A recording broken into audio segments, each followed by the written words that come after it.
하나님이시요 자비의 아버지시요 모든 위로의 하나님이시며 우리의 모든 환난 중에서 우리를 위로하사 우리로 하여금 하나님께 받는 위로로서 모든 환난 중에 있는 자들을 능히 위로하게 하시는 이시로다. 그리스도의 고난이 우리에게 넘친 것 같이 우리가 받는 위로도 그리스도로 말미암아 넘치는도다. 우리가 환난 당하는 것도 너희가 위로와 구원을 받게 하려는 것이요 우리가 위로를 받는 것도 너희가 위로를 받게 하려는 것이니 이 위로가 너희 속에 역사하여 우리가 받는 것 같은 고난을 너희도 견디게 하느니라.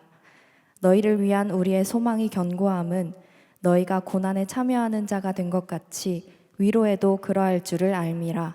아멘. 아멘. 우리 함께 찬양 한번 하고 그리고 또 계속해서 말씀 듣도록 하겠습니다. 오늘 우리 위로에 대한 말씀을 듣는데요, 오늘 이 찬양이 여러분의 마음에 우리 청년대학부의 공동체의 마음에 위로가 되는 그런 찬양이 되었으면 좋겠습니다. 우리 함께 찬양했습니다. 당신은 시간을 뚫고, 당신은 시간을 뚫고 이 땅 가운데 오셨네. 우리 없는 하늘 원치 않아 우리 삶에 오셨네. 자신의 편안 버리고 우리에게 평안 주셨네. 가장 낮은 자의 모습으로 우리 삶에 오셨네. 하나님 우리와 영원히 함께 하시네. 꿈없는 우리에게 그 나라 보여주시네. 연약한 자들의 친구가 되어주시고 힘없는 우리의 인생을 위로하시네.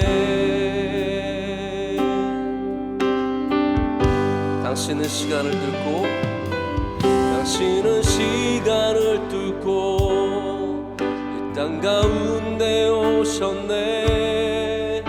우리 없는 하늘 원치 않아 우리 삶에 오셨네. 자신의 편안 버리고 우리에게 평안 주셨네. 모습으로 우리 삶에 오셨네. 하나님 우리와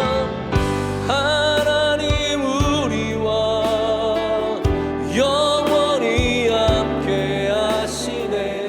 꿈없는 우리에게 그 나라 보여주시네. 연약한 자들의 친구가 되어주시고 힘없는 우리의 하나님 우리와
우리와 함께 영원 하나님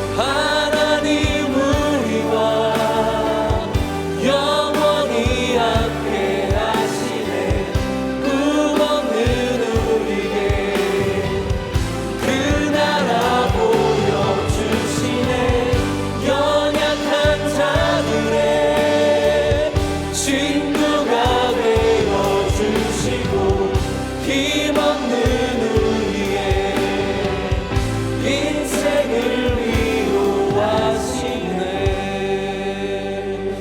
하나님 감사합니다. 우리에게 비전 집회를 허락해 주시고 우리 부모님들과 함께 또 이 귀한 예배의 자리에 주님 앞에 서게 하심을 감사합니다. 하나님, 이 시간 우리 모든 청년들이 일어설 수 있는 힘과 능력을 허락하여 주시오며, 그냥 우리의 꿈으로 우리의 능력을 일어서는 것이 아니라 주님의 위로로, 주님의 능력으로, 주님의 함께 하심으로 일어서는 은혜가 있게 하여 주시옵소서. 우리 말씀 중에 주님께서 임재하여 주시고 우리 모든 사람들에게 주의 은혜가 풍성하게 임하게 하여 주시옵소서. 예수님의 이름으로 기도드립니다. 아멘. 오늘 앞에 간증 제가 듣고 왔습니다. 굉장히 너무 큰 은혜가 있었고, 우리 간증해 주신 우리 두 분의 청년대학부 임원단들, 그리고 마지막에 또 아픔을 드러내시면서 또 하나님의 영광을 기대하시고 선포해 주신 우리 오성진 집사님까지 진심으로 감사를 드립니다. 전 여러분과 함께 청년을 향한 위로, 일어나라의 주제로 함께 말씀을 좀 나누고자 합니다. 저를 주목해서 봐주시길 바랍니다. 돌아가신 어떤 목사님이 영어 설교하시는 분인데, 제가 늘 교회 갈 때마다 미국에서 그분 설교를 아침에 들었거든요. 그분이 늘 하시던 말씀이 있었어요. I want your undivided attention이라는 말. 여러분이 하나도 나눠지지 않은 정말 집중된 그러한 자세를 이렇게 늘 요구하셨는데, 오늘도 저도 여러분에게 짧게 제가 가능하면 말씀을 전하려고 하고요. 제가 분위기를 보니까 길게 하면 안 될 것 같은 분위기라서 제가 준비는 넉넉히 해왔는데, 우리 앞에 순서들도 여럿이 있었고 또 오늘 부모님들과 또 함께 하고 있기 때문에 제가 좀 빨리 전하지만 집중을 원합니다.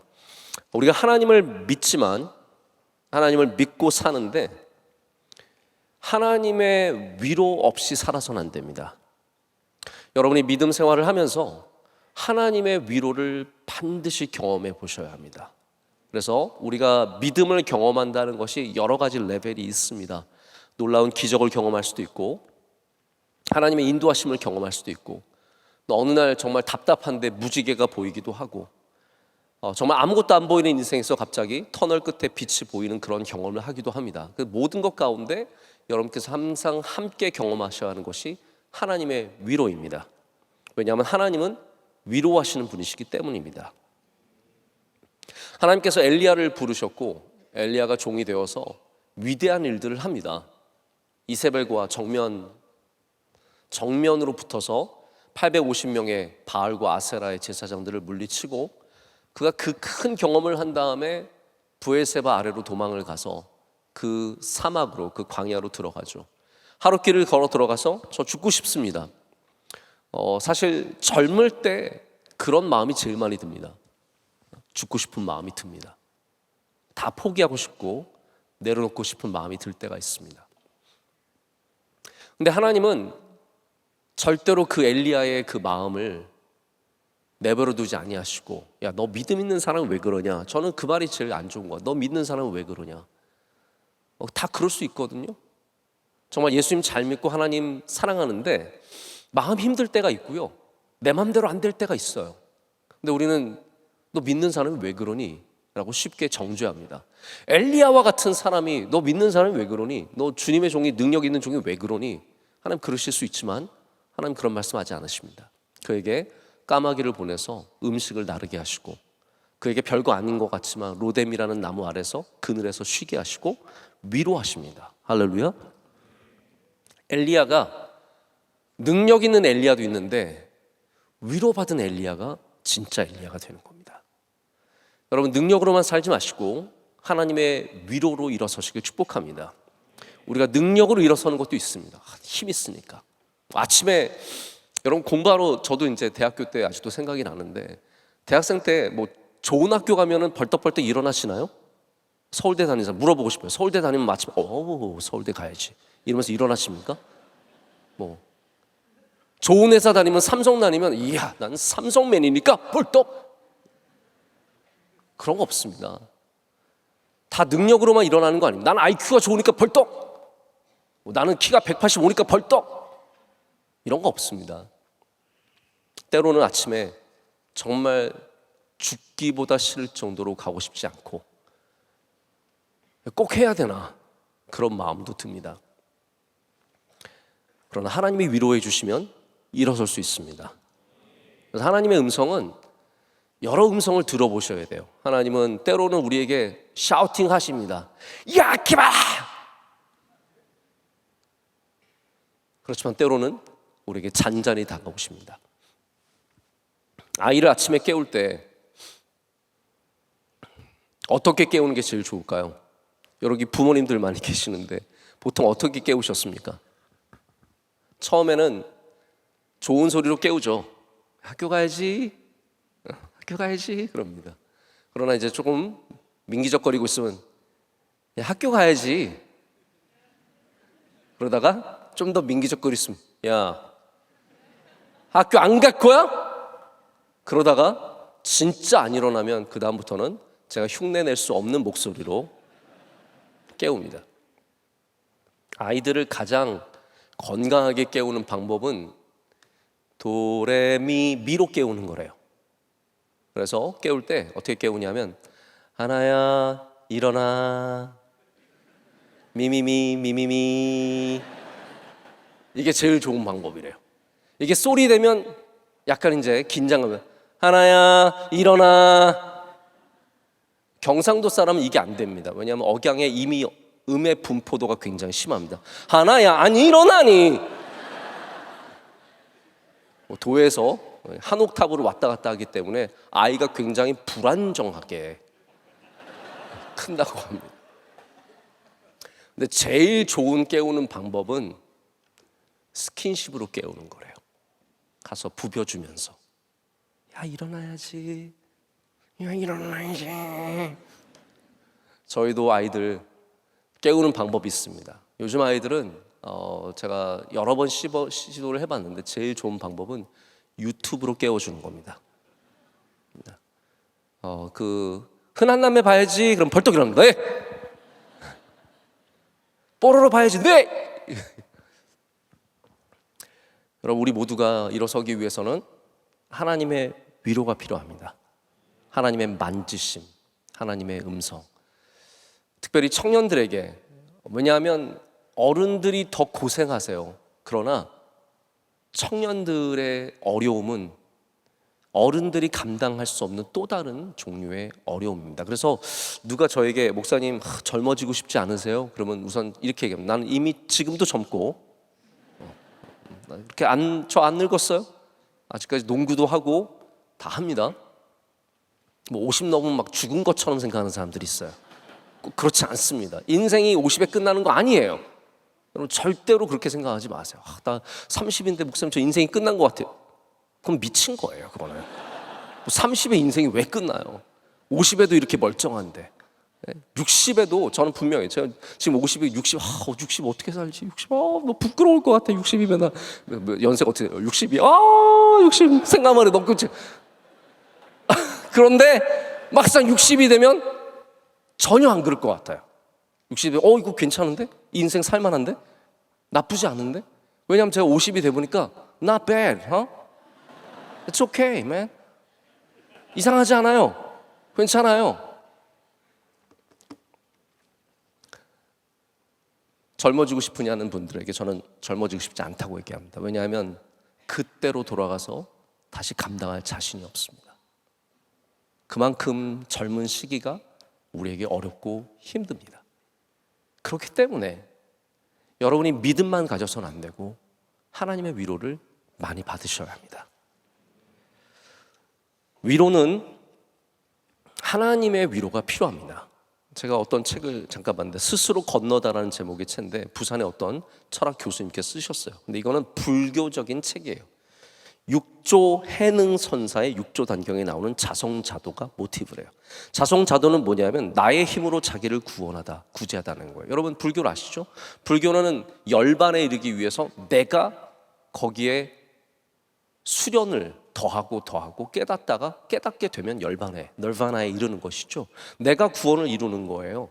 그래서 거기 인지도자 인직이라는 말이 있어요. 내가 넘어지면 내가 일어서야 한다. 땅에 넘어진 자가 땅을 딛고 일어서야 한다는 자기 구원이에요. 굉장히 좋은 말이고 사실 들을 말도 되지만 우리 기독교와는 굉장히 거리가 먼 얘기입니다. 우리 물론 일어서야죠. 그런데 우리가 일어설 수 없는 곳에서 어떻게 일어서냐고요. 우리 기독교는 하나님이 우리를 일으켜 주신다라고 말합니다. 내가 일어설 수 없는 곳에서, 내가 감당할 수 없는 일 속에서 하나님께서 우리의 삶을 견지해 주시고 인도해 주신다라고 고백합니다. 위로는 우리 그리스도인의 언어가 되어야 하고 문화가 되어야 합니다. 우리 그리스도인이 쓰는 전혀 세상 사람들이 안 쓰는 그런 단어들이 있습니다. 통성기도, 은혜. 저도 이제 주례하면서 오늘은 안 믿는 집 주례를 2번 했습니다. 오늘 총 3번 했는데 2집이 신랑 쪽이 교회를 안 다니시는 쪽이었어요. 그분들 이렇게 마주하면은 대화가 쉽지 않습니다. 왜냐하면 우리 그리스도인의 단어들, 문장들을 모르기 때문입니다. 우리가 교회를 다니면서 다양한 것을 배웁니다. 문화, 그러니까 여러 가지 언어를 배우죠. 이런 단어들도 배우고 찬양들도 배우고. 그런데 정말로 우리가 꼭 배워야 하는 것이 있는데 그것이 바로 문장입니다. 여러분은 믿음의 문장을 만드실 수 있으십니까? 그냥 믿음이 있는 게 아니라 믿음의 문장을 만드실 수 있냐고요. 하나님, 제가 반드시 주님의 은혜 가운데 잘 될 줄 믿습니다. 이거 문장이에요. 그냥 믿습니다가 아니라 문장을 만들어내야 돼요. 위로도 마찬가지입니다. 위로는 굉장히 테크니컬한 부분들이 많습니다. 그냥 위로받으세요? 안 됩니다. 위로를 전하기 위해서는 위로의 마음을 가져야 하고, 위로가 무엇인지 알아야 하고, 그리고 위로의 문장을 만들 줄 알아야 돼요. 위로 잘 못하시는 분들이 괜히 가서 어떤 말을 하다가 더 많은 상처를 주고 더 어려움을 줄 때가 많습니다. 왜냐하면 위로의 문장을 만들 수 있는 능력이 없어요. 위로가 뭔지는 알겠는데 그것을 문장으로 만들 수 있는 그러한 힘까지 갖추지 못하고 있기 때문입니다. 제가 어떤 목사님 만나서 얘기를 듣는데 그 목사님이 설교에 대해서 얘기하시면서 이런 얘기를 하시더라고요. 목사님, 저는 설교가 어머니의 언어라고 생각합니다. 무슨 말씀이냐 그랬더니 어머니의 언어는 별로 화가 나지 않잖아요. 그래서 제가 좋은 어머니를 두셨네요. 어머니의 언어는 화가 나지 않는데요. 왜냐하면 그것이 우리를 향한 사랑을 담고 있는 언어이기 때문이라고. 제가 볼 때는 각각의 경험은 다를 수 있지만 굉장히 맞는 말씀이에요. 그래서 모든 설교는 궁극적으로 책망보다는 위로를 담고 있어야 합니다. 우리가 물론 책망도 받아야 돼요. 그때는 아버지를 불러서 책망하면 되는데 사실 우리 교회 안에 있는 모든 언어 속에는 설교를 포함해서 여러분의 언어 속에도 바로 하나님의 마음, 이 위로가 담겨 있어야 합니다. 오늘 본문은 하나님을 찬양하는 본문입니다. 하나님을 2가지로 정리해서 부릅니다. 첫째는 우리 주 예수 그리스도의 하나님이라고 부르고 그래서 삼위일체 하나님을 말하고 있습니다. 2번째는 그 하나님께서 우리의 아버지가 되어주시는데 자비의 하나님이시며 위로의 하나님이십니다. 여러분, 하나님은 어떤 하나님이시라고요? 위로의 하나님이십니다. 위로의 하나님. 세상에 어디 위로 얻을 데가 없으신 분들 있지 않으십니까? 누구 하나도 나를 위로해 주지 않는 사람들, 꼭 하나님의 위로를 받으시기를 축복합니다. 지금 넘어져서 인생 약간 좀 나 몰라 하고 싶은 분들, 목사님, 저는 글른 것 같아요. 21살인데 뭐가 글렀어요? 30살인데 뭐가 글렀어요? 30살 이상은 조금 걱정이 되긴 합니다만 절대로 그러지 않았습니다. 하나님의 힘으로 다시 일어서시기를 축복합니다. 예수님께서 일어나라, 달리다 쿰 하셨을 때 많은 사람들이 그 이야기를 듣고 에이 이랬습니다. 원래 믿음의 언어는 공용적이지 않습니다. 전 세계 공용적인 언어가 아니에요. 믿음의 언어는 믿음 있는 사람만이 알아들을 수 있습니다. 예수님께서 믿음의 선포를 하시고 믿음의 말씀을 하실 때 수많은 사람들이 있었지만 그 이야기에 아무도 귀 기울이지 않았습니다. 여러분, 믿음의 소리가 들리는 귀를 가지시길 축복합니다. 예수님의 믿음의 말씀에 내가 믿음으로 반응할 수 있는 그 언어를 알아들을 수 있으면 이미 여러분은 믿음을 가진 사람입니다. 그래서 앞에서 누군가가 믿음의 선포를 할 때 아멘! 이라고 믿음으로 화답할 수 있어야 합니다. 아멘! 우리의 아멘이 무엇입니까? 이거는 그냥 흥얼거리는 뭔가 짝을 맞춰주는 그러한 말이 아닙니다. 아멘은 믿음의 선포입니다. 내가 그 말씀을 믿습니다. 왜 믿습니까? 믿음의 언어를 알아들을 수 있기 때문에 믿는 거예요.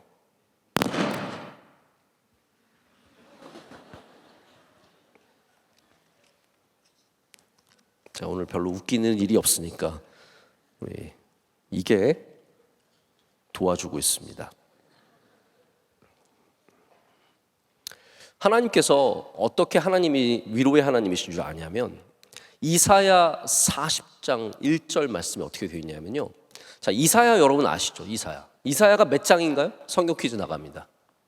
66장입니다. 66장. 자, 이거는 여러분 상식적으로 상식 없는 이 시대예요. 상식적으로 알아두시는 게 좋아요. 이사야가 몇 장이라고요? 66장입니다. 성경이 몇 권입니까?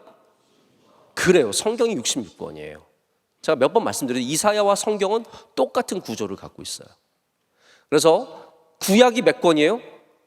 39권이에요. 자, 39 그래요. 남아있는 게 27권이고 그게 신약이에요.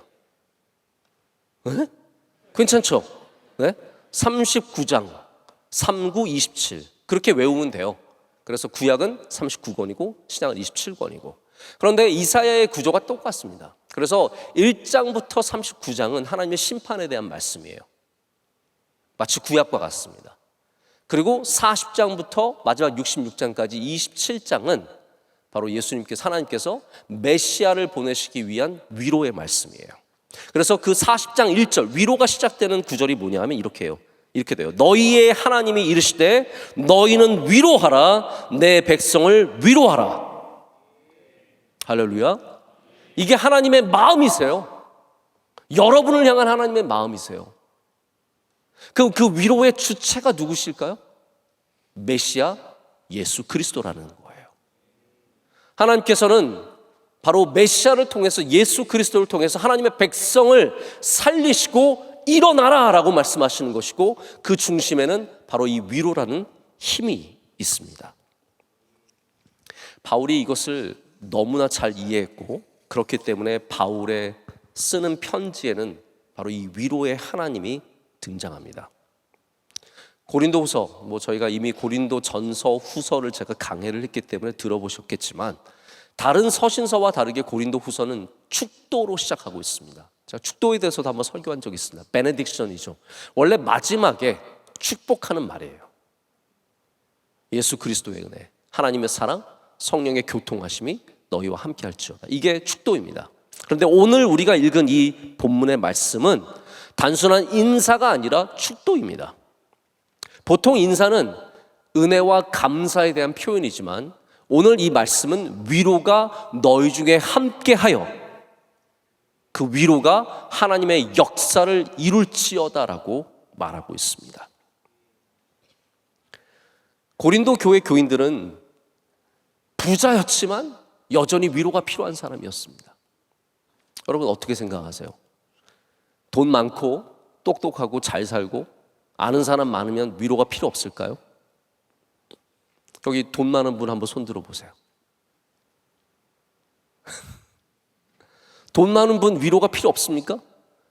여러분 모두에게 위로가 필요합니다. 가장 위로가 많이 필요한 사람들이 연예인들이에요. 왜냐하면 항상 환호받지만 정말로 그 안은 텅 비어 있기 때문이에요.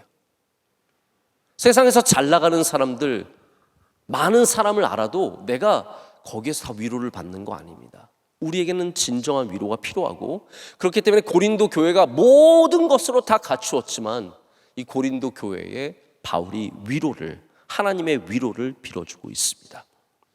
그럼 이 시대가 잘 사는 시대가 되었습니다. 우리 30년 전과는 비교할 수 없는 청년의 때를 보내고 있습니다. 제가 30년 전에 미국에서 돌아와서 우리 교회 와서 이렇게 지낼 때 그냥 둘이 대학교 티셔츠만 입고 와도 그게 멋있어 보였어요. 지금은 미국에서 오는 애들이 제일 후질구불해 보여요. 우리나라가 그만큼 발전했고 우리나라 사람들이 이제 훨씬 더 멋있고 훨씬 더 좋은 거 입고 다닙니다. 우리나라 사람들의 패션은 다 바뀌었는데 미국 애들은 여전히 대학교 티셔츠만 입고 다녀요. 대한민국이 좋은 나라가 됐습니다. 그러나 우리가 부해질수록, 우리의 문화가 더욱더 풍성해질수록 우리는 더욱더 인간적인 영적인 위로가 필요한 사람이 되어갑니다. 많은 곳에서 상처를 입습니다. 남들과 비교하는 문화가 우리를 지배하고 있습니다. 사실 인스타그램 서로 교제하는 것 같죠? 아니, 결국은 남들과 비교하는 문화예요. 페이스북, 트위터 이런 건 잘 안 하시겠지만 모든 소셜 미디어가 결국은 남들과 비교하는 거예요.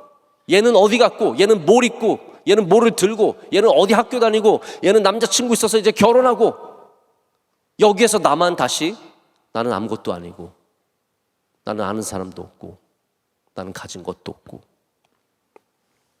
아픔이 더욱더 크게 밀려오는 것입니다. 여기 환난이 많습니다. 3절과 7절 사이를 보면 환난이라는 단어가 여러 번 번역이 됩니다. 고난, 환난, 이 단어가 무려 6번이나 등장을 합니다. 너희가 많은 환난 중에 있다는 거예요. 여러분 지금 특별히 내가 목사님 저렇게 그렇게 힘들진 않은데요. 맞습니다. 그럴 수 있습니다. 그러나 이 시대가 고난의 시대라는 그 시대를 읽을 수 있으셔야 된다는 거죠. 이 많은 환난과 고난이 있지만 중요한 건 뭐냐면 위로라는 말은 그럼 몇 번 나올까요? 자, 환난과 고난이 6번 나오는데 이 사이에 나오는 위로는 10번이에요. 여러분 이거 중요하게 여기시길 바랍니다. 환난이 심해도 위로가 많으면 감당할 수 있습니다. 고난이 많아도 위로가 넘치게 임하면 감당할 수 있습니다. 그렇기 때문에 여러분의 삶에 환난과 고난보다 위로가 많은 삶을 유지해야 돼요. 그거 없이 그냥 내 힘으로 내 능력으로 어떻게 되겠지라는 정신으로만 나가지 마시고 항상 하나님의 위로를 바라는 마음이 있어야 합니다. 여기 몇 가지 위로의 원칙들이 있습니다. 제가 아주 짧게만 넘어가는데 첫째는 먼저는 4절에 보면은 하나님이 우리를 환난 중에 위로하신다고 했습니다. 꼭 발견하시길 바랍니다.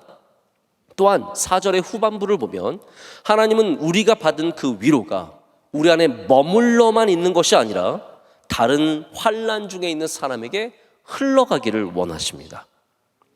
여러분 우리 뉴스홍제의 공동체가 위로가 흘러가는 공동체가 되기를 원합니다. 여러분에게 임한 위로가 다른 사람에게 또한 전해져야 합니다. 그리고 세 번째로는 5절에 우리가 예수님이 받으신 고난을 생각할 때 우리도 위로를 받을 수 있다, 받게 된다라고 말합니다. 그럼 그래서 어려움이 있으면 주님을 생각을 많이 하시길 바랍니다. 주님 받으신 고난과 주님의 어려움을 생각할수록 우리도 넘치게 위로를 받기 때문입니다. 6절은 환난이 나쁜 것만이 아니라고 얘기합니다. 왜냐하면 그 환난을 통해서 하나님의 위로를 경험하게 되기 때문입니다. 5번째는 위로는 역사하는 힘이 있습니다. 자, 역사한다는 게 무엇일까요? 자, 성경 안 보고 계시죠? 어차피 성경 안 보는데 저를 보시길 바랍니다. 위로는 역사하는 힘이 있다고 하는 건데 역사는 간단하게 말하자면 일한다는 뜻이에요. work, 역사, work. 자, 그럼 다르게 말하자면 위로에는 하나님이 일하신다는 뜻입니다. 할렐루야. 위로는 그냥 위로를 받아가 아니라 그 위로 가운데 하나님의 역사, 하나님이 일하고 계신다는 뜻이에요. 그렇기 때문에 우리는 그 위로 가운데 하나님이 이루실 일들을 바라봐야 합니다. 왜냐하면 하나님이 지금 역사하고 계시기 때문이죠. 그리고 6절 후반부를 보면 그 위로가 우리를 견디게 합니다. 혹시 여러분 지금 참고 견디고 버티는 분들 계십니까? 여러분에게 좋은 미래가 있을 줄로 믿습니다. 제가 목회를 해보니까 버텨야 하는 일이 많고 견뎌야 하는 일이 많아요. 아, 그게 목회구나 라는 것을 깨달을 때가 많습니다. 자, 오늘도 주례를 3번 하고 제가 3주 연속 주례를 3번 하고 있어요. 토요일날. 다음 주까지 또 주례를 3번 계속 해야 되는데, 정말로 저는 주례를 3번 하지만 받는 사람은 3번째 받는 거 아니잖아요. 아직까지 제가 3번째 결혼하는 사람을 주례해 준 적은 없습니다. 이분한테는 처음 있는 일이고 인생에 한 번밖에 없는 일이니까 얼마나 중요하겠어요. 제 마음에도 그걸 준비하는 마음이 그래서 쉽지 않습니다. 좋은 말씀을, 정말로 필요한 말씀을 전해야 하는데 열심히 준비합니다. 그런 일들을 하면서 무슨 생각을 갖냐면, 하나님 오늘도 잘 견디게 하여 주시옵소서. 그게 은혜구나. 내가 오늘을 견뎌내는 것. 그래서 오늘 주례를 하고 또 이 말씀을 준비하면서 하나님 오늘을 잘 견뎌내게 하시고, 내일 주일 오후 예배까지 말씀 잘 전하게 하시고, 금촌교회 가서 일일 부흥회 잘하게 하시고, 어쨌든 주말만 잘 보내게 하여 주시옵소서. 이것만 어떻게 살아남게 하여 주시옵소서. 여러분, 견디다 보면 놀라운 일들이 생깁니다. 버티다 보면 길이 열립니다. 지키다 보면 하나님께서 여러분을 향해 문을 열어주시는 일들을 만나게 될 줄로 믿습니다. 마지막으로 7번째, 오늘 말씀의 마지막이라는 건 아니에요. 네. 위로는 7절에 보면 우리도 참여해야 하는 것이다 라는 것을 가르쳐 줍니다. 저는 그래서 오늘 마지막에는 여러분이 꼭 이걸 알고 넘어가셨으면 좋겠는데, 여러분이 전국적으로 위로하는 사람들이 되셔야 합니다. 우리 뉴송제이가 모두가 서로를 위로하는 그런 귀한 믿음의 공동체 되기를 바랍니다. 자, 그러면 제가 이제 위로에 대해서 몇 가지 좀 말씀을 드리도록 하겠습니다. 위로가 무엇일까요? 한번 이렇게 생각해 보시면 좋을 것 같아요. 우리가 사람을 통해 상처를 받지만 또한 사람을 통해 위로받는 사실을 아셔야 합니다. 물론 그 가운데 역사하시는 분은 하나님이십니다. 혹시 여러분 오늘 믿음의 누군가를 통해서, 믿음의 사람을 통해서 위로받으셨습니까? 그 하나님께서 여러분을 위로해 주신 겁니다. 디모데 전후서를 보면은 디모데가 바울의 제자, 수제자였잖아요. 그래서 바울이 어떻게 보면은 자기의 굉장히 그 안에 있는 마음들을 디모데한테는 털어놔요. 그러면서 무슨 얘기를 하냐면, 야, 참 나 많이 배반당했다, 이 이야기를 합니다. 그러면 이런 얘기 어디 가서 쉽게 못합니다. 저도 그런 일들이 있지만 제가 여러분에게 성도 여러분 제가 배반당했어요 이러지 않거든요. 이건 그냥 제 안에 품고 살아가는 거예요. 그런데 바울이 디모데에게 내가 배반당한 이야기를 쭉 늘어놓습니다. 그래서 디모데 후서 1장 15절을 보면, 아시아에 있는 모든 사람이 나를 버린 이 일을 내가 아나니. 바울도 과장법이 심해요. 아시아에 있는 모든 사람이 나를 버렸대요. 그리고 모든 사람을 정리, 몇 사람만 적어요? 그 중에는 부겔로와 허모게네도 있느니라. 아마 이들 가운데 이 두 사람이 굉장히 잘 알려진 사람이었고 중요한 사람들이었기 때문에 이 이름을 적었을 겁니다. 자, 그런데 바울이 또한 위로를 받게 되는 사람들도 여기 디모데 후서에 나옵니다. 디모데에게 말하기를 너는 속히 내게로 오라. 대만은 이 세상을 사랑하여 나를 버리고, 또 버린 사람 나옵니다. 데살로니가로 갔고, 그레스게는 갈라디아로 갔고, 디도는 달마미아로 갔고, 누가만. 그래서 여러분 사도행전을 누가 썼어요? 답이 나왔죠? 누가 썼다고요? 누가가 썼다고요. 그렇죠? 사도행전을 누가 썼어요? 누가가 썼어요. 저도 말하다 보니까 헷갈리는데, 자, 누가가 썼는데 누가가 아직까지 바울과 함께 있는 거예요. 그렇기 때문에 바울의 이 선교 여정을 다 알고 있었고 기록을 하게 되죠. 그런데 네가 올 때 누구를 데려오라고 하냐면 마가를 데리고 오라 그래요. 여러분 마가 기억나십니까? 마가가 누구죠? 바나바의 조카요. 선교 여행할 때 바나바랑 찢어지게 한 원흉인 이 마가가 귀한 사람이 되어서 돌아오게 되는 거예요. 마가를 통해서 위로를 받겠다는 거예요. 마가가 무슨 복음서를 썼을까요? 이런 거 헷갈리시면 굉장히 곤란하죠. 마가는 마가복음을 썼겠죠. 그러니까 바울의 삶 속에 있는 수많은 배반과 아픔과 어려움이 있었지만 동시에 바울과 함께하는 수많은 사람들이 바울에게 위로가 되고 은혜가 되었습니다.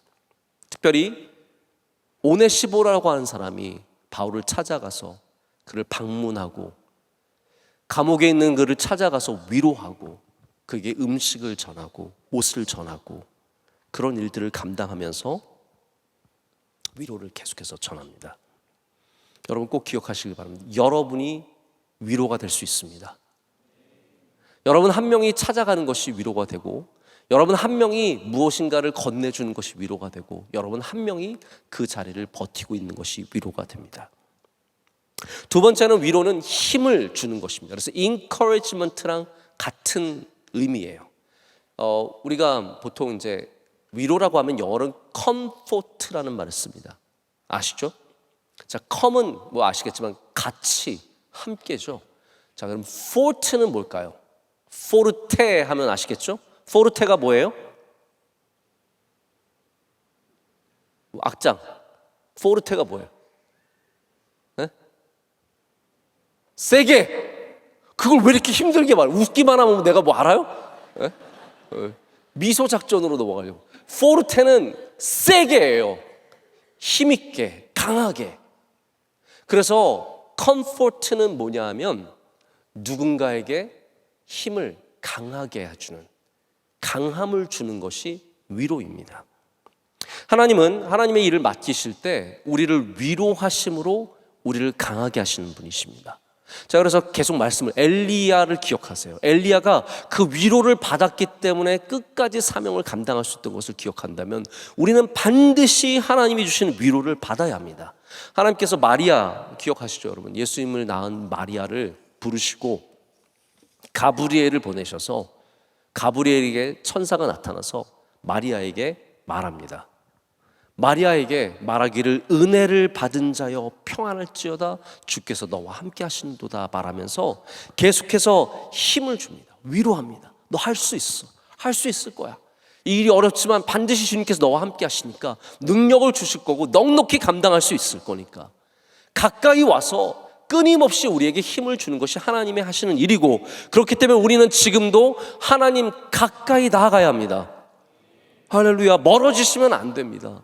여러분, 어려운 일이 있을수록, 힘든 일이 있을수록, 배반당하고 환난과 고난을 당할수록 우리가 하나님 가까이 가야 하나님이 가까이서 주시는 위로를, 그 강하게 하시는 힘을 받을 수 있다는 거예요.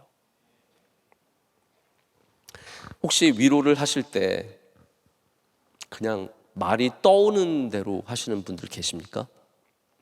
하나님의 위로를 우리가 쭉 성경에 있는 내용들을 다 살펴보면, 제가 뭐 그럴 시간이 없어서 다 그렇게 하진 못하지만 하나님의 위로의 언어가 굉장히 세밀하고 굉장히 델리켓, 아주 예민하게 되어 있습니다.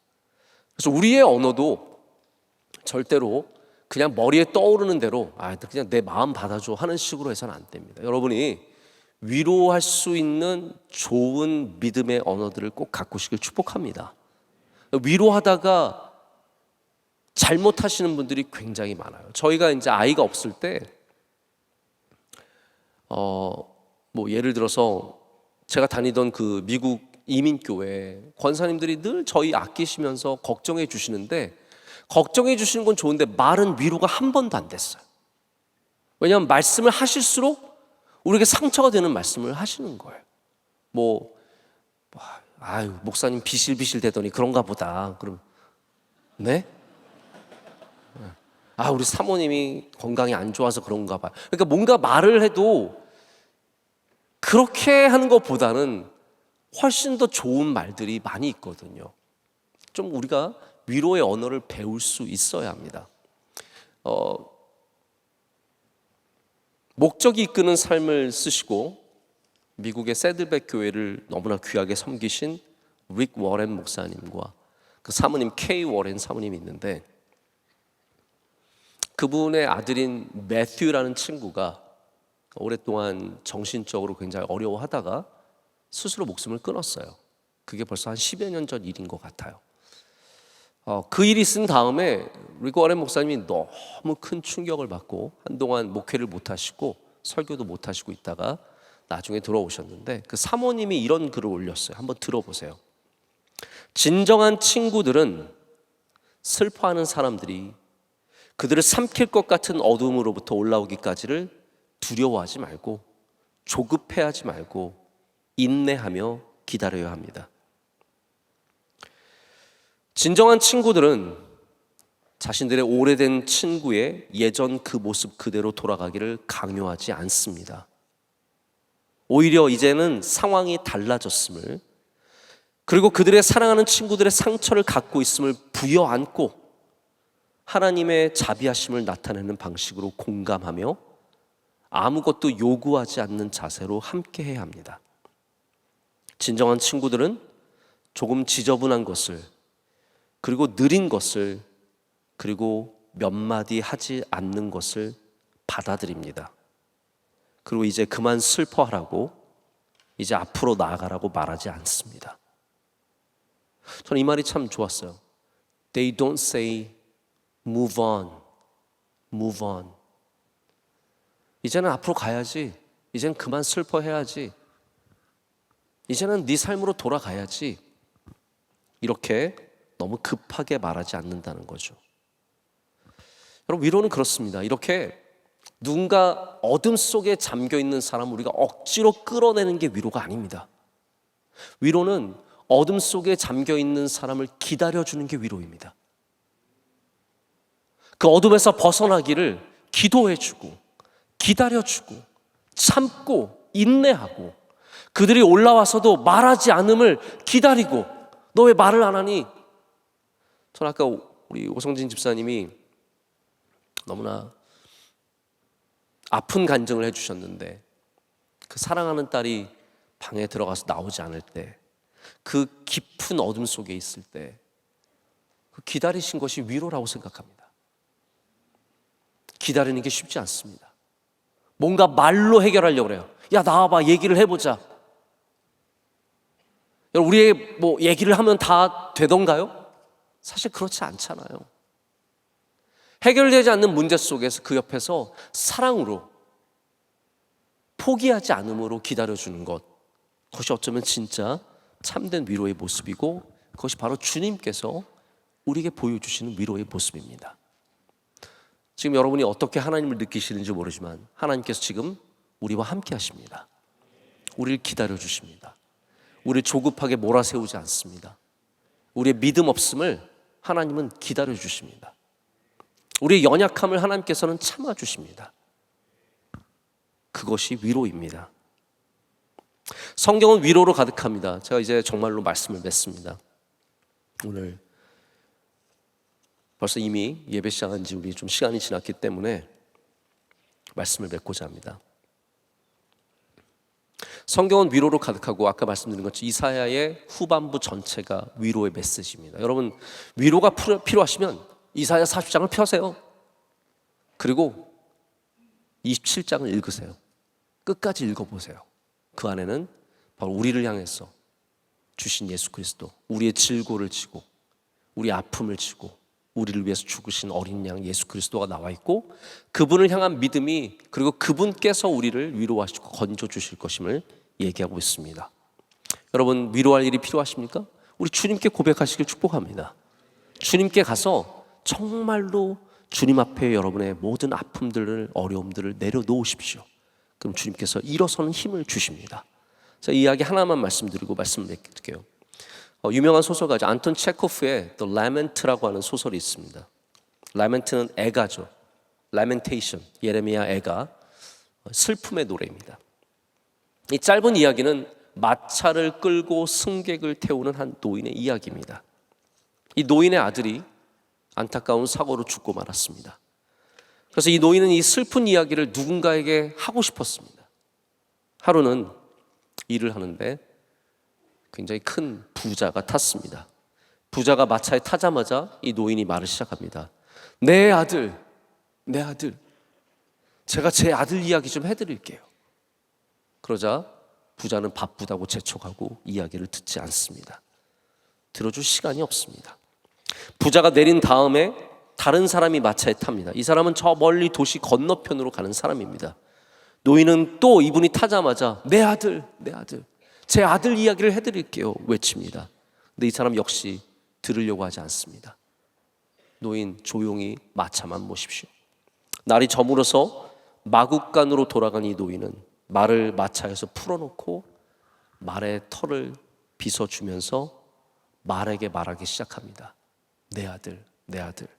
그리고 밤 늦을 때까지 그 안타까운 비극의 이야기를 말에게 털어놓는 이야기가 나옵니다. 우리가 말할 상대만 있어도 어쩌면 조금 위로받을 수 있을 텐데, 우리가 털어놓을 상대만 있어도 위로받을 수 있을 텐데, 제가 참 어려울 때 몇 분의 목사님을 만났는데 저에게 가장 위로가 되셨던 분은, 물론 좋은 말씀 해주신 분들도 위로가 되었는데 저의 이야기를 들어주시는 분들이 저에게 얼마나 많은 위로가 되었는지 모릅니다. 좋은 말씀과 지혜의 말씀을 해주신 것도 참 좋지만, 김 목사 요즘 어때? 잘 지내? 그것이 단순한 잘 지내요 이런 대답을 듣기 위한 것이 아니라 정말로 무엇인가를 듣기 위해 물어줄 때 사람의 마음이 열리고 그분에게 이야기할 때 제가 위로를 받는 것을 많이 느낄 수 있었습니다. 여러분, 누군가와 앉으시면 그렇게 한번 물어봐 주세요. 정말 잘 지내? 정말 괜찮아? 혹시 하고 싶은 얘기 없어? 늘 그렇게 물어주시는 분이 바로 우리 주 예수 그리스도입니다. 주님은 여러분과 항상 함께 하시고 여러분에게 항상 같은 질문을 던지십니다. 잘 지내니? 요즘 어떠니? 너의 마음속에 뭐가 있니? 여러분, 그럴 때 주님 앞에 여러분의 이야기를 낱낱이 고하시면서 우리와 함께 하시고 우리를 사랑하신 주님의 위로를 받으시기를 바라고, 그로 말미암아 일어서는, 할렐루야, 일어서는 은혜가 있기를 간절히 소망합니다. 우리 함께 오늘 찬양 다시 한번 불러보겠습니다.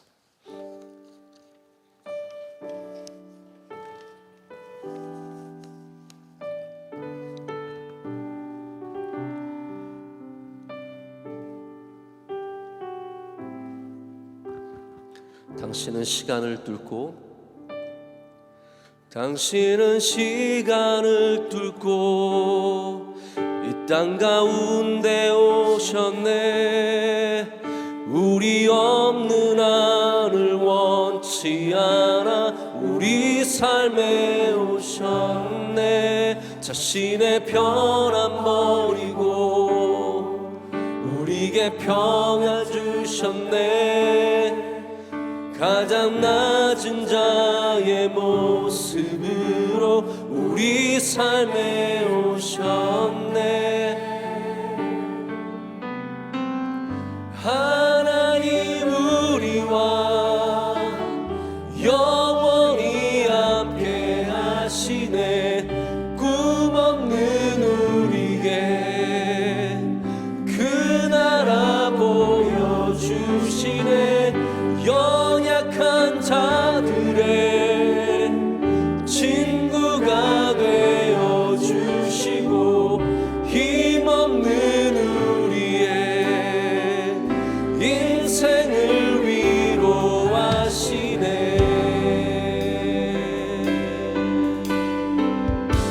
당신은 시간을 뚫고 이 땅 가운데 오셨네. 우리 없는 하늘 원치 않아 우리 삶에 오셨네. 자신의 편안 버리고 우리에게 평안 주셨네. 가장 낮은 자의 모습으로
시간 주님 앞에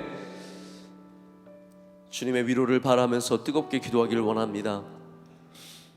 이 땅 가운데 오셔서 우리를 위로하신 하나님 아버지, 낮고 천한 내게 오셔서 나를 기다리시고 나를 참아주시고 나를 위로하기를 원하신 하나님 아버지, 이 시간 우리와 함께하여 주시옵소서. 혹시 우리 가운데 아직도 이 세상에 비전 없이 꿈 없이 그냥 흘러가는 대로 살아가기를 원하는 사람 있습니까? 하나님, 이 시간 위로하시며 우리에게 꿈을 주시옵소서, 소망을 주시옵소서. 하나님, 관계 속에서 힘들어하며 어려워하며 답답한 사람들이 있습니까? 우리의 친구가 되어주시며 위로하여 주시옵소서. 남들보다 능력이 없는 것 같아서 답답하며 좌절하며 넘어져 있는 사람 있습니까? 하나님, 능력을 주시며 위로하여 주시며 우리 모두가 일어서게 하여 주시옵소서. 주의 청년들이 일어서게 하여 주시옵소서. 주의 가정들이 일어서게 하여 주시옵소서. 주의 자녀들이 주의 말씀으로 말미암아 일어서게 하여 주시옵소서. 우리 다같이 주님의 이름을 세 번 크게 부르짖고 기도하겠습니다. 주여, 주여, 주여.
하나님 아버지, 감사합니다. 오늘 예배를 통해서 우리를 위로하여 주시고 우리 손을 붙잡아 주시며 일으켜 세워 주시니 감사합니다. 우리 가운데 절망 속에 있는 사람이 한 명도 없게 하시고 모든 어둠에서 우리를 건져 주시며 하나님, 어둠에서 일어설 수 있도록 주여 우리 가운데 역사하여 주시옵소서. 하나님, 혹시 우리가 죄 가운데 머물러 있다면 건져 주시고 일으켜 세워 주시옵소서. 하나님, 우리가 답답함과 절망 가운데 머물러 있다면 일으켜 세워 주시옵소서.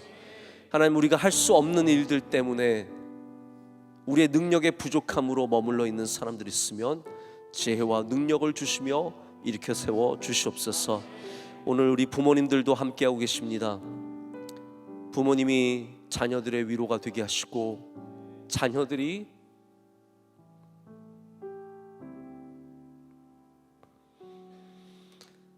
우리 부모님들의 위로가 되게 하여 주시옵소서. 모든 가정마다 위로를 주셔서 어둠이 물러가게 하시고 그 가정에 하나님이 주시는 한없는 평안이, 은혜가 넘쳐나게 하여 주시옵소서. 우리 비전 집회를 시작합니다. 주님께서 모든 걸음걸음마다 함께하여 주시고 우리 영광 받아 주시며 수고하는 모든 주의 종들을 기억하여 주시고 만복을 더하여 주시며 우리 청년 대학부가 우리 하나님의 은혜 가운데 더욱더 채워져 가며 더욱더 넘쳐가는 은혜가 있게 하여 주시옵소서. 우리와 함께 하시고 우리를 위로하시는 예수 그리스도의 이름으로 간절히 기도드립니다. 아멘.